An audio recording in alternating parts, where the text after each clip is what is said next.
আসসালামু আলাইকুম বন্ধুরা। গরিব ঘরের রাজপুত্র সিরিজের ৩৫ নম্বর পর্বের এক টানটান উত্তেজনাকর সংক্ষিপ্ত বিবরণী নিয়ে হাজির হলাম আজ। এই পর্বে শুরুতেই দেখা যায় রাতুল তার কথিত চাচা চাচিকে বাড়ি থেকে ঘাড় ধাক্কা দিয়ে বের করে দেয়।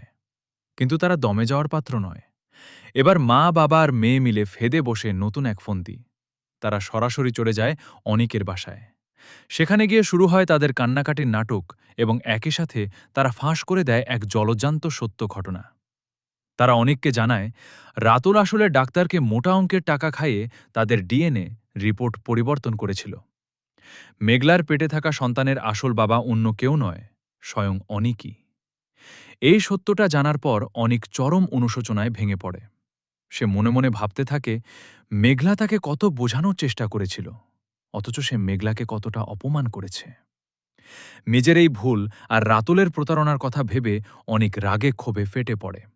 সে রাতুলকে ধরে এনে পা দুটি গাছের ওপরের দিকে ঝুলিয়ে এক চরম শিক্ষা দেয়।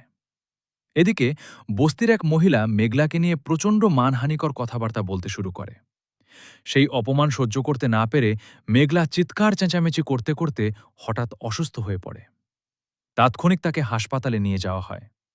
অন্যদিক অনেকে যে মেঘলার সন্তানের বাবা, এই সত্যটি জানতে পেরে বৃষ্টি কান্নায় ভেঙে পড়ে। তার মনে এখন একটাই ভয়, অনেক যদি এখন তাকে ছেড়ে চলে যায়। ঠিক এই সুযোগটাই কি লুফে নেবে অনিকের চাচা? বৃষ্টিকে খুশি করার জন্য সে কি নতুন করে মেঘলার অনাগত সন্তানের কোনো ক্ষতি করার চেষ্টা করবে? কি ঘটতে যাচ্ছে এরপর জানতে হলে চোখ রাখুন পরবর্তী পর্বে।